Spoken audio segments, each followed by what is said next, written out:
I wonder, though, I mean, I'm of the opinion, and perhaps you disagree, that we don't have enough white sports writers willing to engage and discuss issues of race because they don't want that to happen. They don't want to, screw up and say something that gets somebody angry, or it's not even about empathy or not wanting to do harm. It's more cowardice and not wanting to screw up and be pointed out at somebody who said something potentially racist. And specifically, I'm thinking back to the whole thing that happened with Grant Hill and the whole Michigan thing with Jalen Rose, where there were no white journalists that I could see, white sports writers even writing about it in the mainstream, and I think that was out of fear, and I don't think that's a good thing.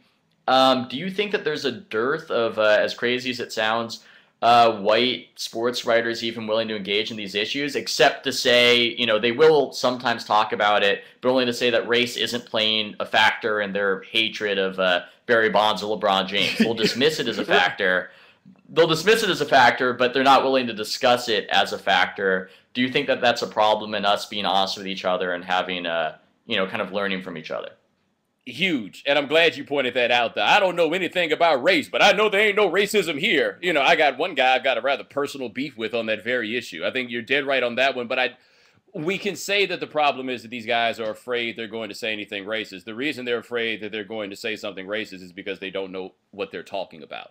Like, I could easily have the same fear of saying something racist in one direction or another. I know what I'm talking about, though, so that doesn't wind up happening. If guys put in more work to know what they were talking about, and this is black, white, and anybody else, I think people are under the mistaken impression that if you're black, you automatically know something about race. I know a lot of morons about race that are black, and they write about it all the time, right? But I think editors often say, hey, we got a black guy, he knows something. Well, how would he happen to know something? Like, being black doesn't necessarily mean that you know something about race, because it's big, it's complex, it's very nuanced. So I think you have to have a certain level of education to kind of deal with it. Part of the reason I think that I feel fairly equipped to handle discussions of race is because I've done other stuff with politics and economics, and that gives you kind of a layered outlook on what a lot of the factors are. And I've lived around a whole lot of different kinds of people across the class structure, but I've also put in work to actually know what I'm talking about. I would probably guess that for most white people, what do you need to, like, a lot of black people put in the work to understand race, because otherwise you'll go crazy if you don't have some understanding of what this is systematically that you're dealing with. I don't know if there's a lot of gain for a lot of white people to go through and read a lot of that stuff and figure out the things that you need to know to really have an understanding of it. But I don't think that you can really truly call yourself a sports writer at this point. Anyone that wants to be qualified on any sort of level and not put in the work to understand this, because this stuff is very, very, very, very, very important, and the coded language is so strong out there, except people, whether they want to admit it or not, believe this code is true, and they believe in a lot of things. So I did an interview a couple days ago with a guy on a radio show. He certainly didn't mean any harm. And he asked me about Cam Newton's first game. And he says, well, yeah, what can you attribute Cam Newton working, doing so well in that first game to? Is it the hard work of the coaches and a couple other factors? I was like, no, it's the hard work of Cam Newton.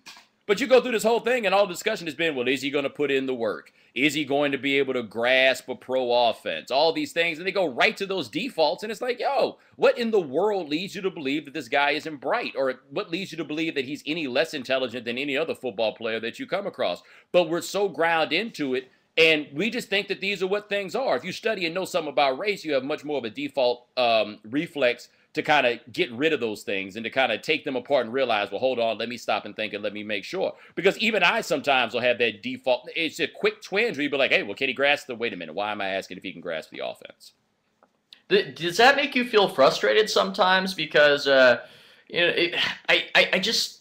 cognitive dissonance is so interesting to me, where people can't see what they're doing. They can't see the kind of coded speech that they're using, and I'm fascinated by it. And I'm just completely, on the one hand, I'm fascinated by people's inability to see that, but on the other hand, it's very frustrating. Does it make you angry? Do you just want to shake people by the shoulders and get them to see what they're not seeing, or do you kind of feel like it's your almost it gives you a more valuable voice in this discourse to be able to point it out or try to point it out?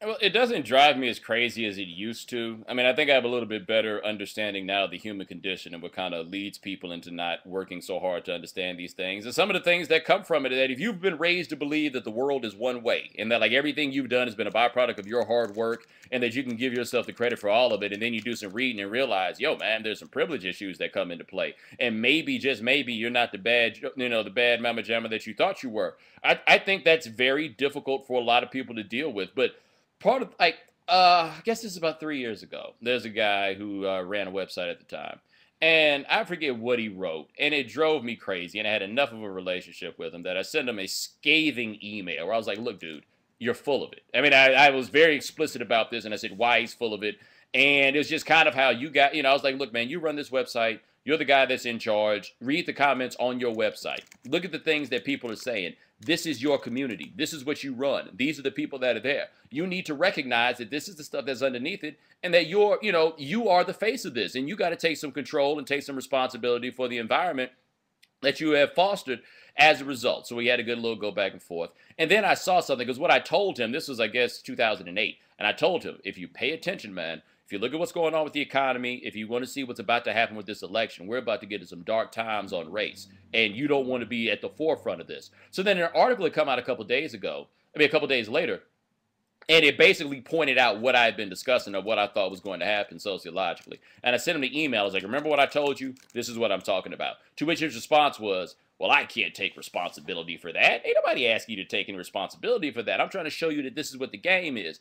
But there's such a defensiveness of it because nobody wants to believe that they're racist, man. But, I mean, look, unless you got some kind of repellent, we all grew up in this in some form or fashion. And I think by and large, most people do mean well. There's certain people, I think, that cling on to elements of racism because it makes them feel better about themselves. But by and large, I think that people want to do better. And as much as it may drive me crazy, it's not enough to make me want to stop. And the only thing, I wish more white guys could capably write about race, because then me and other black writers that happen to, get in or talk about that stuff, then we don't necessarily have to, because you see these issues come up and they wind up being a big deal, and you're like, man, nobody's going to bring this up. So like when Donald Sterling got busted on that housing discrimination thing, 5 years ago, I wrote something about it on a national stage, and you looked around nationally and nobody else wrote anything about it. This guy's getting busted for the biggest, if I recall, he had already had to pay the highest housing discrimination settlement of all time, and never does this ever, ever, ever come up. Why in the world do I have to be the one to write it? Because then when I do it, people say, all you ever do is talk about race. When in reality, I just talk about race more than these white dudes do.